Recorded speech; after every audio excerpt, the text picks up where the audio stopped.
All right, welcome, friends. I'm super excited to talk today with my friend Amy Edwards.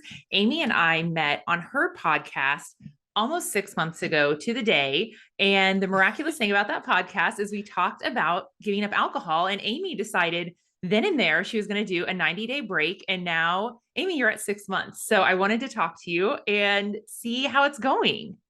So, Yes, welcome. thank you. Thank you so much. Yeah. So I guess it was 181 days Mm-hmm. ago. And so I've done 90 times two, which I don't know. I think that you had described too, and I was studying some other things at the time. And so you had described that it takes 2 years to get alcohol out of your system. So I thought, well, let me just see how long I can go. Can I make it 2 years? Who knows, right? Yeah. I still am not sure if I can or will, but I've shown myself something else here with Mm-hmm. this 180 days. Because the only other times since I started drinking at age 14, 15, that I've gone this long were when I was pregnant. Mm-hmm. I've had two kids. And so, yeah. So I feel like then you're doing it for someone else Right. or for an outside reason. Mm-hmm. And this was just my own reason. Yeah. Well, I just want Mhm. to celebrate you no matter how long you decide or decide not to go, because just being curious about this relationship and what you could transform if you took this one variable out of the equation is such a tremendous curiosity, such a tremendous feat that most people don't bother to to explore. So I want to talk about and just kind of hear what made you, besides the fact that I'm so convincing and persuasive, what made you on that day decide, okay, you know what? Screw it. I'm going to do it. I'm going to do 90 days alcohol free. I love that you use the word curiosity because I'm always Mm-hmm. so curious about all these different things that could help me be my best self. Mm-hmm. And have we been curious about sobriety?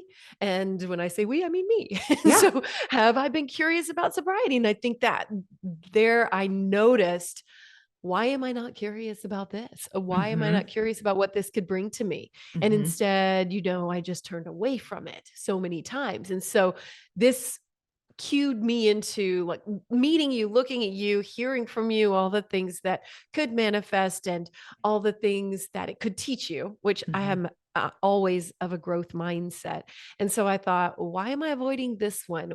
Can I get curious about it? And so Mm-hmm. I think that that was a big trigger for me. Just so many times I'm willing to be curious about, a psychedelic like ayahuasca or whatever it is. And so I thought, what if I got curious about myself without anything else? And Mm-hmm.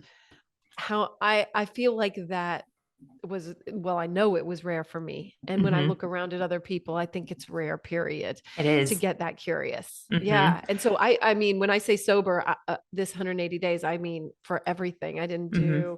I did caffeine and hape in the morning, which is if people don't know what hape is, it's a tobacco that's ground up and you blow it up your nose and has a grounding effect. So, Mm-hmm.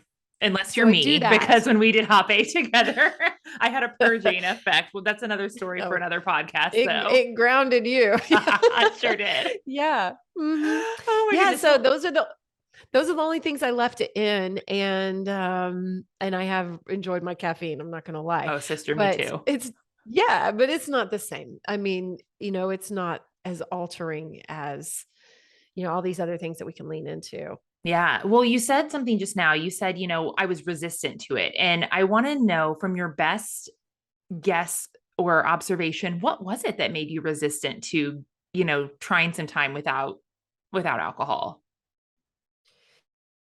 I think upon reflection of this last 180 days, Mm-hmm.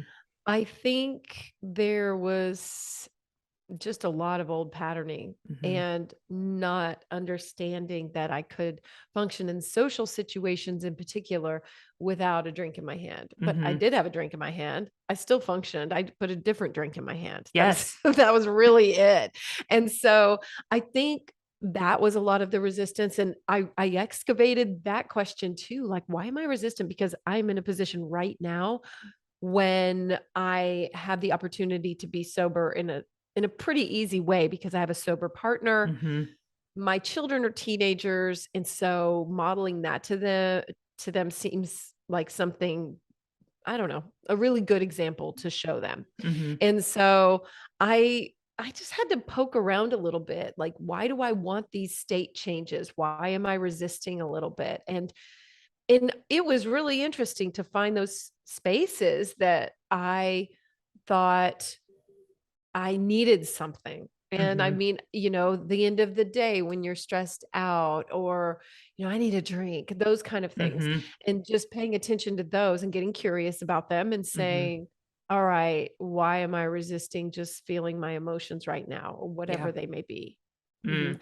Well, and I want you to give a little bit of background to what your life looks like in general, because you to me are the quintessential like high vibe honey. You have all these Oh, amazing practices and things in your life, and you're an incredibly conversational person. I think that you are socially just a vibrant individual that brings warmth to other people. So to me, I'm like, oh my gosh, Amy would soar as an like, she doesn't need alcohol, but there was still something inside of you that said, oh yeah, I do. So tell us a little bit about, your life and your practices, and who actually I want to give a very broad question, because you are an amazing individual that has done so much in your life. You just turned 50 mhm. and you look great. You're doing great things. Thanks. You have this beautiful radiant light. I was so blessed to attend your 50th birthday celebration, and you were surrounded by amazing, warm individuals. And I got to learn so many things about your accomplishments. And you are just a little Jill of all trades. You have really just this multifaceted high vibe life, and yet there was still this low vibe thing that you wanted to hold on to. So tell us a little bit about, I just want you to free flow on the evolution of Amy and who she is and what all you've done in your life, because I think the thing that people need to hear is that even people who are perceivably from the outside, you have it all. You have, a beautiful partnership, really great kids. You have these spiritual practices. You've done all of these amazing things in your profession. And yet there was still something that said, oh no, I need this thing. So give us some background.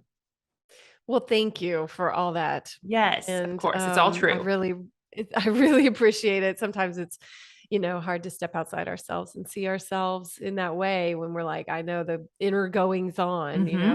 Hmm. So thank you so much for that. I Yes. really appreciate it. And yeah, that was a big question. Um,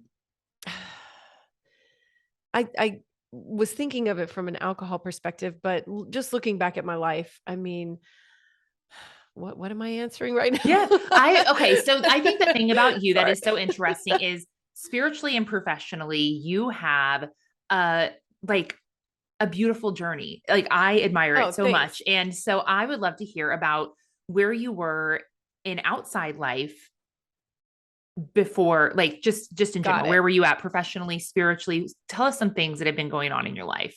Okay. Well, I was already moving toward this, I would say, because I'm again 50 years old, just turned, and I think, anytime we hit a milestone like that, you tend to evaluate your life a little bit.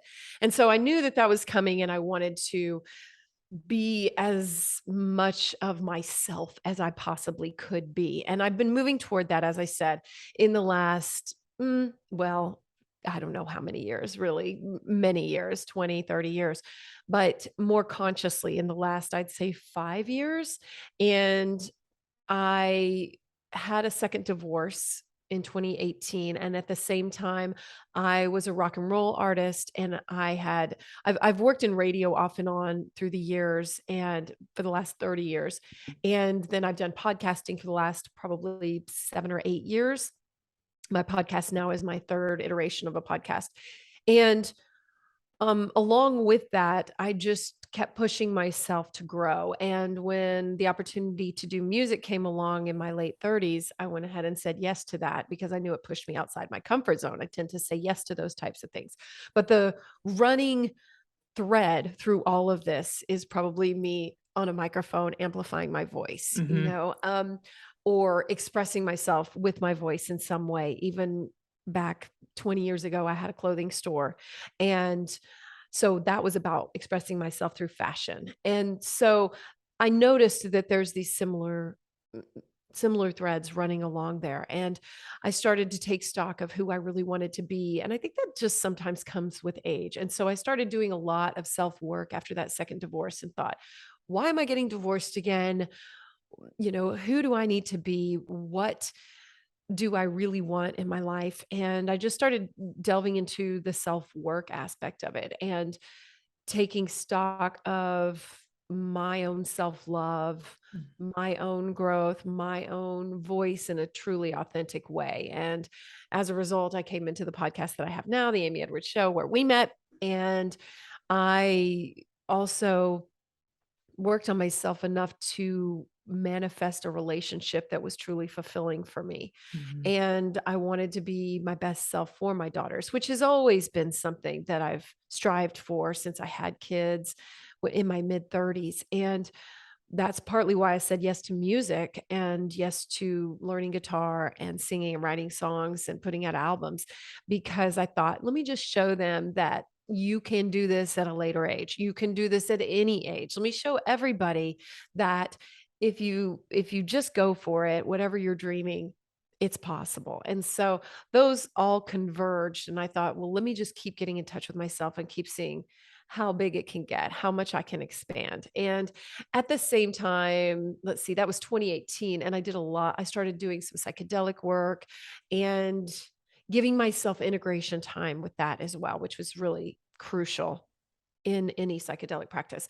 And so I took about a year and was surprised by how much better I started feeling. And then the pandemic happened, and I wasn't one of the people that drank a lot during the pandemic. I know that that was a thing. And instead, I really honed in on my daily habits. And it was just me and my girls here too. And so I thought, what am I showing them to? If my daughter was maybe 15, my oldest was maybe 15, 14, 15 at the time. And I thought, what am I showing her if I'm drinking every day? And so I cut that out. And that was a conscious effort too. And I still drank with my friends. I still would do some things. It wasn't cut out completely.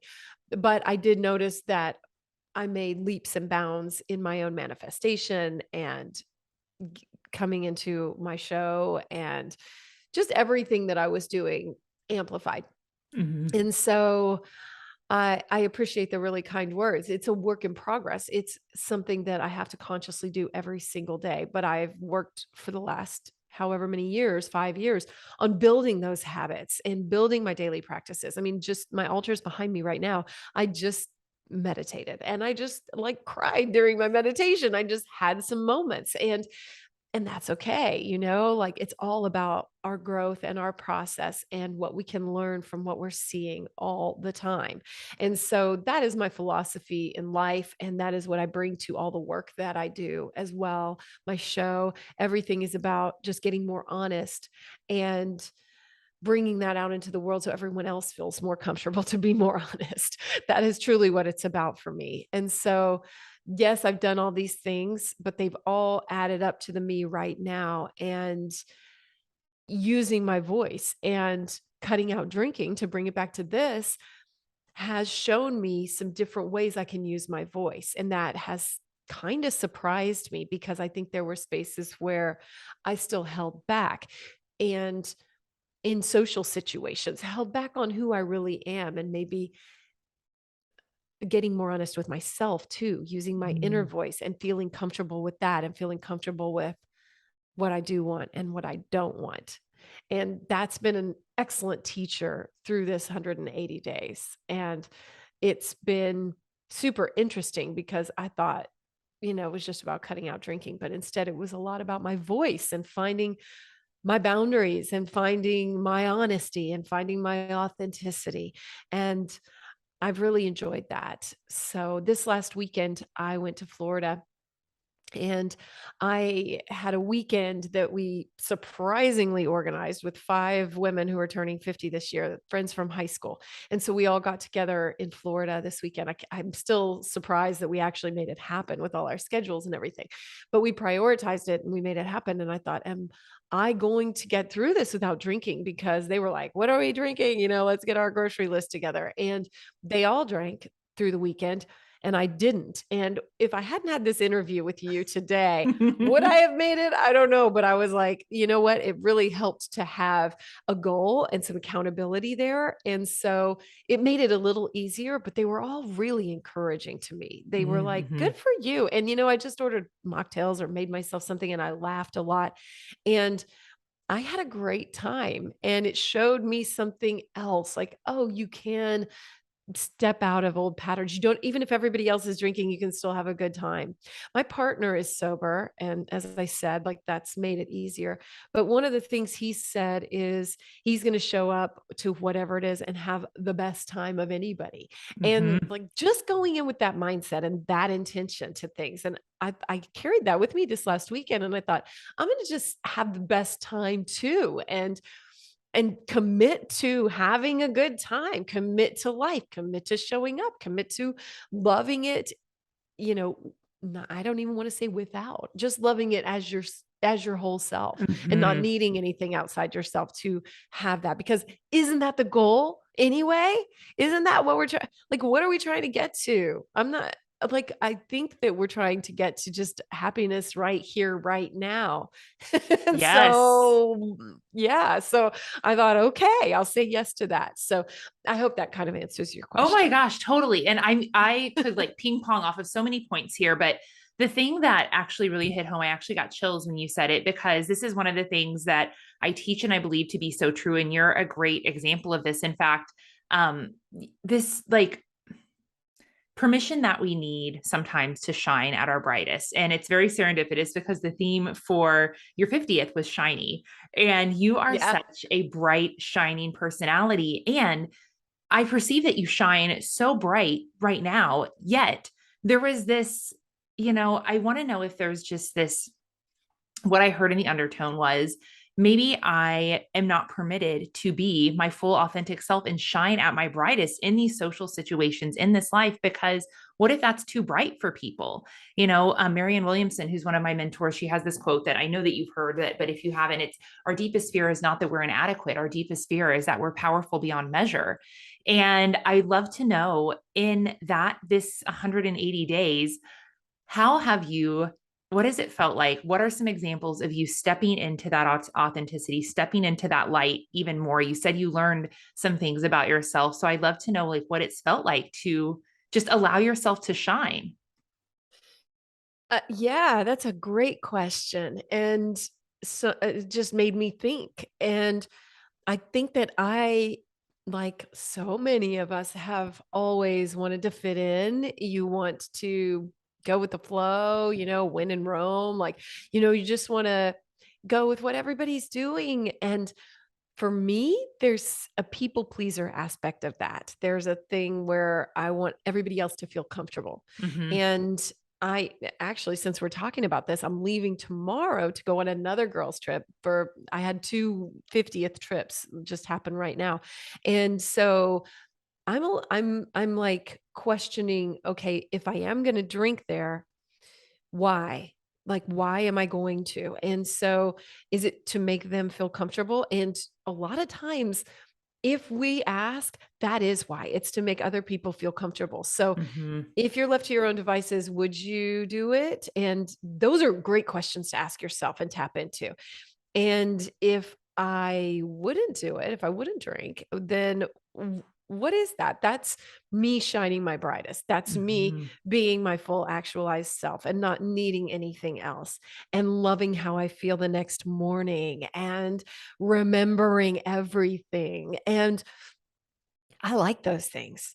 I like them a Yes. lot. Mm-hmm. And I think I can't remember who it was. There was someone famous that was talking about, maybe it was like Morgan Freeman, I think. And he was talking about drinking and how it passed, like, you have this desire and everyone's doing it. And if you just wait like a minute, like it's something so short, it'll pass. Mm-hmm. And so it's I think, to go a little deeper on your question, it's me not allowing myself to give myself a little time and to really honor what I really want to do. So I'm Yes. thrilled that we're having this conversation before I go on that trip, because this Yeah. is helping me think of those things and ask myself why, and understand more of my own shine and allow it, because it's easy to hold ourselves back. It's easy to want to fit in. It's easy to want to just, make everybody happy, and at least Mm-hmm. for me. And so, and comfortable. And Mhm. so that leads to this comfort zone thing. And this has pushed me out of my comfort zone and what I'm hoping is really expanded it, because anytime we push out of our comfort zone, we're expanding. Mhm. So I'm hoping that my comfort zone, and it already is. I don't have to hope. I mean, like it actually is expanding. And so I'm going to be more comfortable shining brighter in those spaces and allowing it. And who knows too, the ripple effect of those things when we do it. Like, we don't know if people are going to pick up on that and it's going to give them more permission to shine brighter. Yes. That's what I'm going for, not only for myself, but just to show everybody that, yeah, we can. Yeah, that's Like, so it feels beautiful. good. It feels Mm. good. And as I was reflecting on our conversation today and what I wanted to talk about, I mean, I really thought, like, what have I got out of this, And I feel like it's made my moods more even, and it's made me, even though I still have emotions or hard emotions or sad emotions come up, even just today, I had something that made my heart sad. Just sat with it, and I thought that's okay. And Mhm. because we're all going to have those moments, they're not going to go away. I think there was a part of me that thought maybe they were all going to go away if I quit drinking, but that doesn't really happen. So, Mhm. we're just going to continue to have our emotions, but we're going to be able to process them in a more even fashion. Yeah. Tell me, I found that for me, I was doing a lot of the same spiritual practices that you were and are. But I couldn't like quite access the application of them when I was drinking. And so, my ability to redirect my emotions and be in those emotions, it just wasn't clicking when alcohol was still in the picture. And then with it out, it's like I had no choice, but also I had more access to actually using the tools that I had before. And so, what has that been? Have you felt like the spiritual tools and the emotional kind of resilience and inner work tools that you've been collecting all these years have been more profound in these past 6 months? I love that question. That's so interesting to think that. I love the way you phrased it, just Mm-hmm. accessing more from these tools. So I do have a lot of daily practices. I think you Mm-hmm. asked that earlier too. Yeah. I do meditate almost every single day. Mm-hmm. I do read every single day. I try to do a little cold therapy, even if it's just in the shower. I focus on my breath. I do just all these little daily things that add up. I do a Mm-hmm. mirror practice with self love. And I think that from a physiological perspective, when you cut out alcohol, you are sleeping better, Mm-hmm. obviously, right? Because we all know what alcohol does to our sleep. And that's not just right away, like over the course of the week, even if you're just drinking on weekends or something, it can mess with your sleep. And so when I'm sleeping better, I'm able to get up in the morning better. It's physiologically benefiting me. And as a result, spiritually benefiting me because I'm sleeping better and I'm able to handle life better. Because Mm-hmm. when I'm tired, and so like it's just this, domino effect. You drink and then you're tired, you're not sleeping as well. The next day, you are eating whatever, shoving it all in your mouth. Because when I'm tired, I'll just eat anything. And Mm-hmm. so all these things snowball, and then you're not able to access your higher self and your spiritual practices as well. And so when you're physiologically more taken care of, then you're going to naturally, if you are willing to sit down and do the work, you're going to be able to access those points a lot more quickly and a lot more fully. And so I have noticed that I am more able to consistently rather than the rather than inconsistently. And it didn't feel so much like a searching for it. It feels Mm-hmm. easier and more natural. And I think that from a self-love perspective, it makes it a little easier to love myself. I'm taking some things out of the equation that don't even need to be there. They were subtracting anyway. And Mm-hmm. so I'm adding more by taking that out, if that makes sense. And Yes. Yeah, so I would say definitely it's more full, and on top of that, I think that you and I personally have had discussions about sexuality and orgasm and all these other things, and I think that I've been able to access that a lot more. Ooh, you read And my mind. yeah, because so many times we will have a drink and then have sex, and taking that out, you're more vulnerable, sure, but you're more tuned into what you need and able to open up more fully, Hmm. which is even, I want to just say, even if you're in a solo practice. So, you're able to get more in touch with what you're really feeling in your body rather Hmm. than tuning out more, maybe looking at porn, whatever it is, you're able to just get more in touch with your body. So, um, my solo pleasure practice for sex isn't as um, I guess, prolific?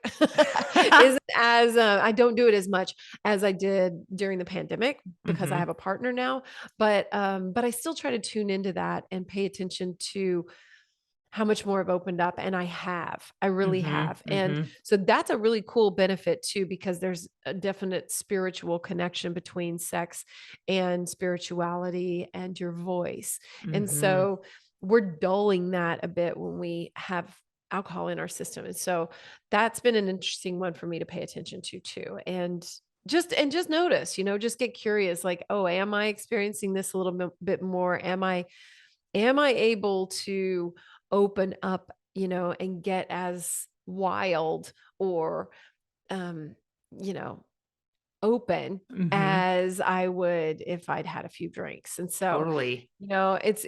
it provides you with new challenges, and again, just expands that comfort zone, expands your everything. This world that we're living in just gets a little bit bigger because you're like, I am able to do that. I am able to, dance or whatever it is, be Yes. comfortable naked.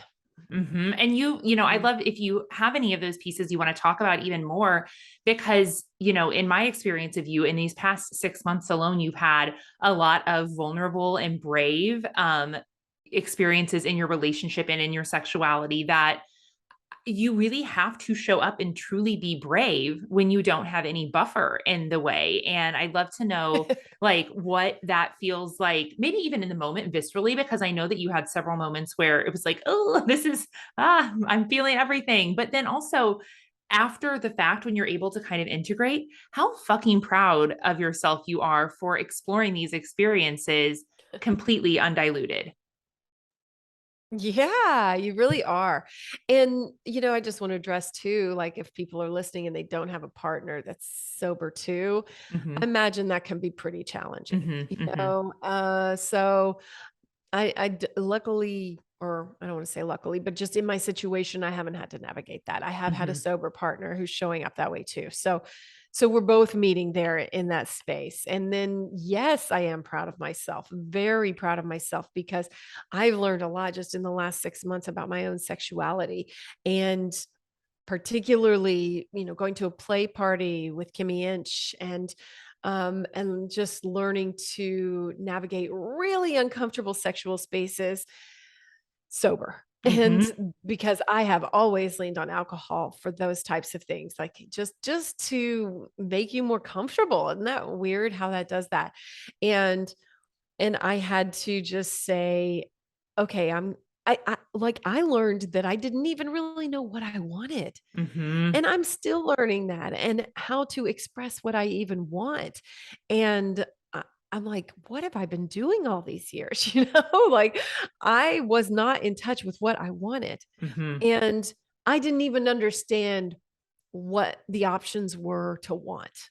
Like I didn't understand that it was okay to want a foot massage, or okay to want just being touched and hugged, or okay to want, like eye contact with, talking about how much we love being in this moment. Like just those kinds of things, I mean, yeah, we can want other things too, sure, getting pounded or whatever it is. But I wanted some of those things, and is still a journey for me to voice those. And Mm, I think that's sort of like this last frontier of my voice, which has been something that I have to take a deep breath and push myself, because it's funny to say, oh, with alcohol, I guess you could say, like, with alcohol, I would be able to do that. But with alcohol, I wasn't doing that. I mhm. wasn't doing that sexually at all. I wasn't even in touch with it. I was Yeah. just more going through the supposed tos Mhm. of like, this is what you do next, Yep. instead of really getting in touch with myself. So that's been huge for me. And I've had learning experiences where I was still doing what I thought other people wanted me to do or expected of me, and not tuning into myself. But I've given myself grace in those situations and said, you know what? No, I learned that I can speak up for myself. I learned that if I'm not comfortable, I can say so. If I want to go home and snuggle up, I can. Mhm. Like, just it's okay.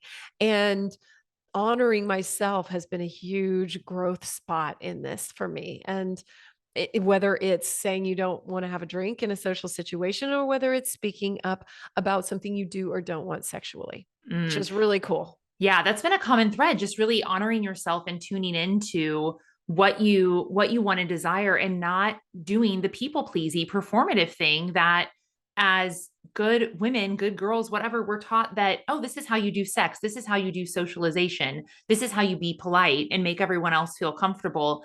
And I'd love to know, in those moments where you've decided, I'm going to tune into what Amy wants and not what's going to make other people comfortable. Do you identify as an empath? Oh, totally. Yeah. Yes. I Yeah. mean, I've always been able to go in a room and, like, pick up on how other people feel. And, I want other people to feel comfortable, like, what is a lady? Someone that makes other people feel comfortable. Yes. And it's getting into more of like who I really am, and screw it if you're not comfortable. Totally. Right? And right. And Right. I think that, the beautiful thing, you always deliver that with kindness, regardless of if you're doing the people. I mean, I've witnessed you deliver that with kindness. So I hope that you Thank feel you. that you do I that hope as so. well. But I would love for you to describe what that feels like from the empath perspective, because as empaths, one of the reasons unwittingly that a lot of us use alcohol is because we don't know how to manage that, or sometimes we don't even know how to name it. That this empathetic quality, that we're feeling the vibes of all these other people, and then consequentially taking actions to try and kind of pacify what we think other people want to make them feel good versus being in our own feelings. Can you describe what that's felt like to actually be in that moment and say, I'm going to do me, I'm not going to do you, and I'm also going to find comfort. I'm going to be okay with you being uncomfortable with me not drinking, or me not wanting to do the sexy thing that you want to do, or me not wanting to whatever. I'm going to be comfortable with that, even though I can tell that maybe it makes you feel a little on edge. I think the interesting part is that there's some irony in there, because I think I'm still doing it to a certain Mm-hmm. extent, like I will order the mocktail instead of, water, and, like, to make other people feel more comfortable. And, Yeah. like, I'm not sure it's to make me feel more comfortable. I think it might be to make them feel more comfortable. So there's even more work to do there. So yeah, that's super interesting. But that said, I mean, it is making me less worried about people pleasing, and making other people feel comfortable, and just understanding that I can be myself and still be kind, but have what I want and put my needs first, because I have learned that I have not tuned into my needs. I have not put them first, sexually, especially. I have always worried about the other person way more than me. And if Mm-hmm. anybody's going to be uncomfortable or anybody's going to be unhappy, it's going to be me. And Mm-hmm. so now I'm trying to flip that around and think, okay, first of all, it's not a zero sum game. Everybody can be happy. Like, why do I have this mindset that it's one or the other? It doesn't have to be. Like, there's a fundamental mindset change that we can make in there. Everybody can be happy. Everybody can have what they want. And so I can too. And so I have to tune into that and say, okay, well, what is going to make me happy? And we can all just we can all be comfortable. Like you can accept doing what you do and I can accept doing what I do and we can all be comfortable right here in this moment. So that seems more like the goal rather than like making other people uncomfortable or thinking that they're not comfortable. Like, why am I projecting that on them anyway? Maybe they're not. Maybe they're not. And maybe they're fine with me doing whatever I want to do, which is a kind of a trip to think about because I think we automatically project that people are going to be uncomfortable. Maybe they're not. Hmm. And so, yeah. So and I'm just thinking out loud right now. And how does that hit you? Yeah. Well, I mean, your truest friends will celebrate your greatness, right? That is what a true friend does. And so, you have this experience coming up this next weekend, but I'd love for you, we talked right before your trip this weekend, and I didn't really realize that we had scheduled this. I knew that you had a trip coming up. I thought we were scheduling it before the trip. And then I found out, okay, we're in the sandwich of two trips. And when you Yeah, said, I don't know that I would have made it through this weekend had we not had the accountability kind of this podcast. I would love for you to tell us a little bit about what it was like. You said all your friends drank. Some of the things that, I think that we're afraid of experiencing is everyone else being on a different level than we are and feeling left out or misunderstood. So, can you just run us through some of the experiences you had this last weekend and anything that you sure. learned from it? Well, they did order some really amazing drinks sometimes. And I was like, oh man, I want to taste it. I want to try it, but I didn't. And I just ordered a different version of it. Like one time she got this, one of my friends, or they all ordered this pineapple jalapeno margarita. And I was like, okay, that sounds amazing. That Mm-hmm. sounds so good. I would suck that down so fast. And so, but you know what? They were so supportive. Like you said, true friends are totally cool with it. And they were not uncomfortable. They were totally fine with it. They were more than that. They were like, you did great. Good job. Like they were lifting me up about it, which was really cool. Oh, And I love so, them. yeah. And so I had to just go, you know what? First of all, if I wanted to taste it, I could, Mm-hmm. and because I'm not, so I'm not that kind of addict Mm-hmm. where I Mm-hmm. can't even have a sip. So, but I just didn't want to. And so I thought, nah, I'll just order a different version of it. And so I did that. And I did feel like in a lot of those old friendships or old relationships, and a lot of people can probably relate to this with their families, you have patterns. And so actively being in a situation where you have to break that pattern can be challenging. And so Mm-hmm. I was maybe expecting it to be a little more challenging than it was. So that's really good because it Mm-hmm. it wasn't that hard. I didn't really want wine. I didn't want it was just sitting in the restaurant. I thought those drinks looked really good. And so it was those moments. But when we were at the beach and stuff and they were all drinking, I don't know. I was just fine. I was like, I'm hydrating, it's good. I grab a hydration packet or something. And I did notice too that I remembered everything really well. And after the Mm-hmm. first day, the next morning we were talking about some things and some things got repetitive or whatever. And one friend was like, oh, I don't even remember we talked about that. And I was like, wow, I like recalling everything. I like Mm-hmm. remembering everything. And that was just good to take note of little things in those moments where you're like, oh, I like that.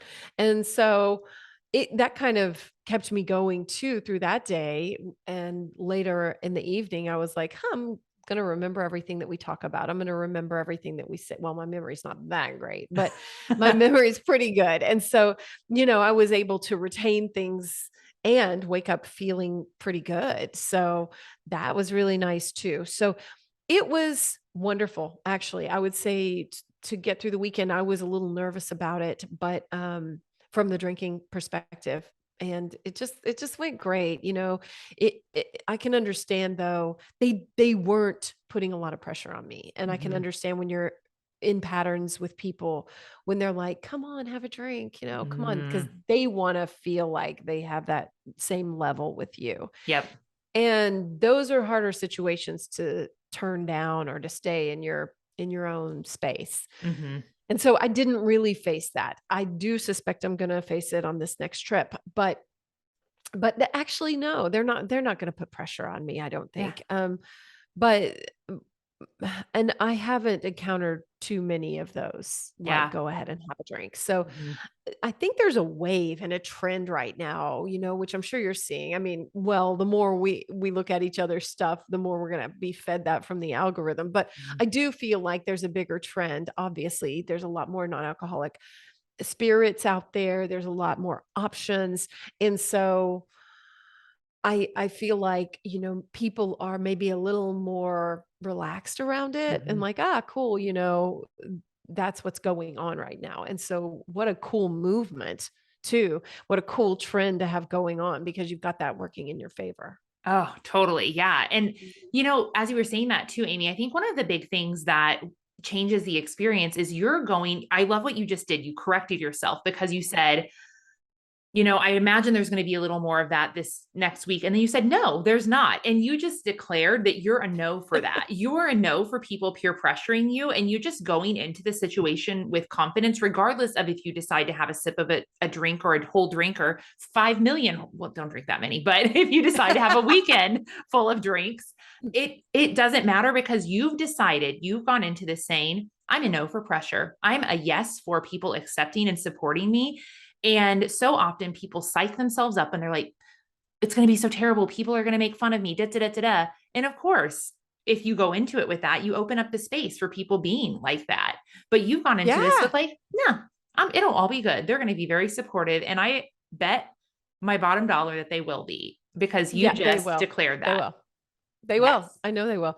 Um, I think there's a part of me that's like, "Oh, I'm going to New York City and, I wanna drink or something because it's old patterns, right? But I Mm-hmm. don't need to." Yeah. And I'm so glad you brought that up because so many times it's this not with that attitude thing, like Mm-hmm. if you're going into it saying all these things are going to happen, well, yeah, like, oh, I can't because it's going to be too hard. Well, yeah, with that attitude, or you know. And so, what is your attitude? I mean, like Mm-hmm. starting with your mindset, starting with exactly this.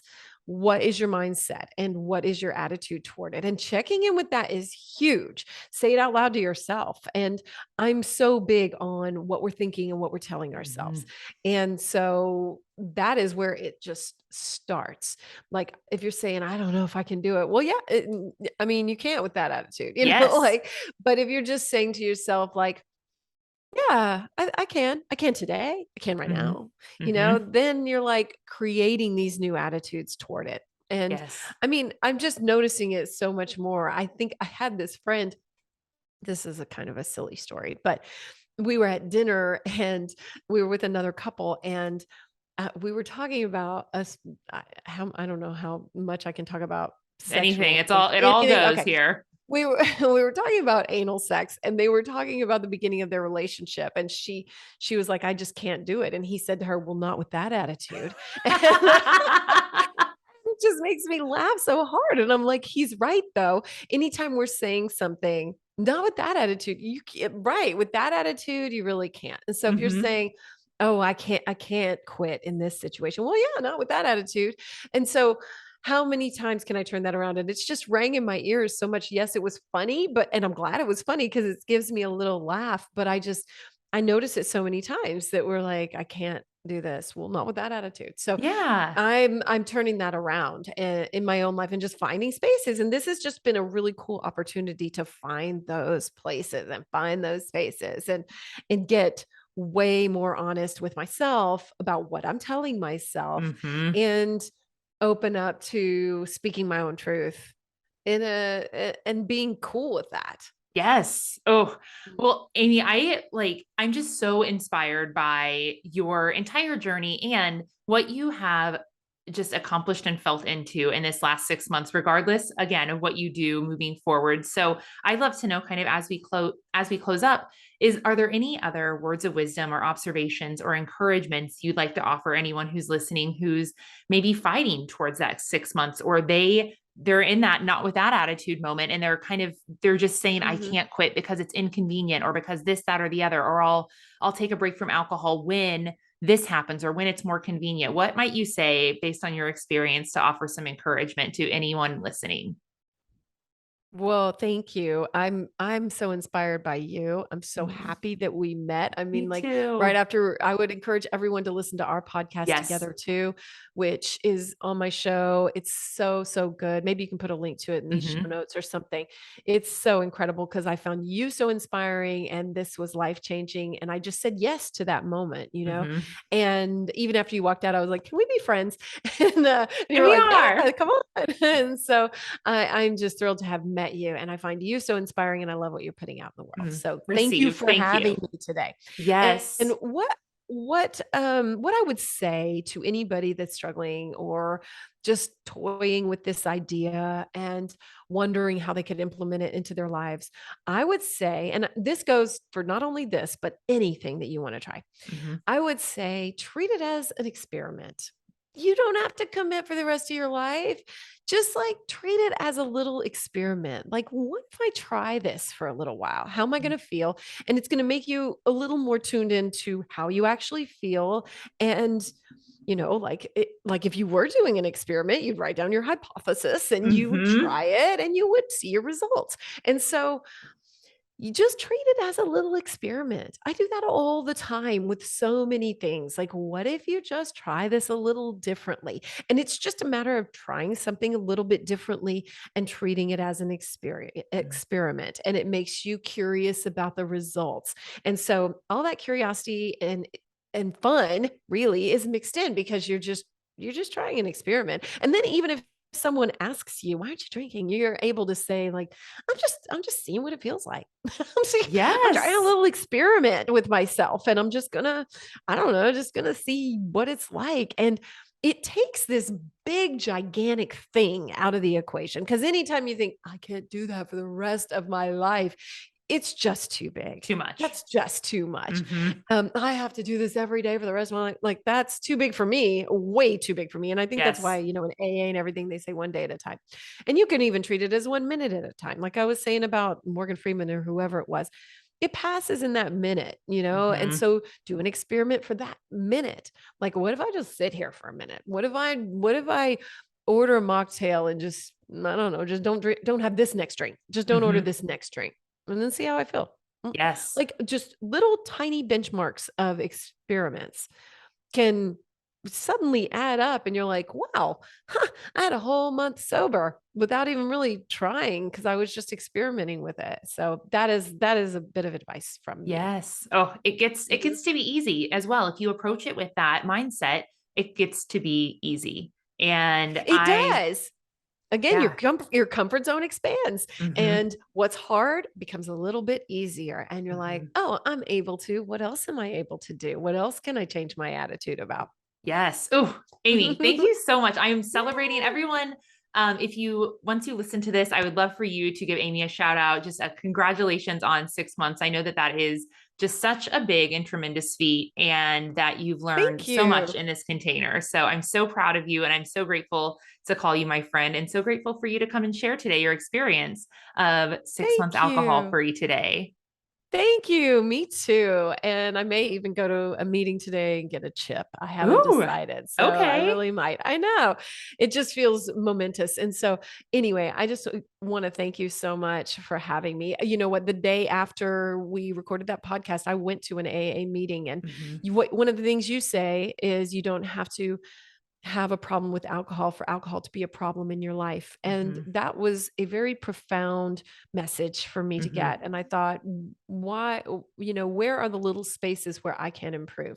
And this Hmm. was one of them that I wanted to experiment with. And so I went to an AA meeting the next day and I got a commitment chip just for 24 hours. Hmm. And so, and you know what? At that point, I thought, can I really go 24 hours? And like, I thought, of course I can. So it's just these little bitty things. And so they do add up. And I just want to say thank you so much. And thanks for the shout and the lifting up and all of that. And I just appreciate you, getting curious about my own journey too. So yours has been profound for me. So Oh, thank you so much. oh, well, I cannot wait to see you and give you a squeeze soon. Me too. Me too. And if anybody wants to find me, I'm at Real Amy Edwards on Instagram. I'm at the Magic Babe on TikTok. Mm. And you can find me on my website, amyedwards.com, and sign up for my newsletter, which I always let you know what's going on in my podcast and Yes. anything else newsworthy there. So, yes, so I would love to connect with anyone. And thank you so much for having me today. Oh, thank you for letting us know how we can connect with you, Amy. And Amy has an amazing Yeah. podcast. She has so many rad, high vibe, informational guests on the show. You mentioned as well, Kimmy and Chu, you've done some work with in your sexual exploration journey. And I know you've had her on your show several times. So tons of good learning over on Amy's show. Please go check it out as well, because I think you'll get to go down the rabbit hole and find some other cool people who you really vibe with as well. Yes, thank you so much.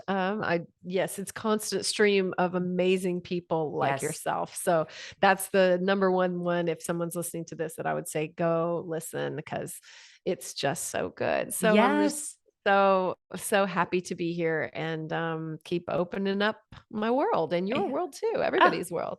absolutely. I will talk to you later, Yeah. my friend. Thank you for coming on. Thank you so much, Amanda. I love you. Love you.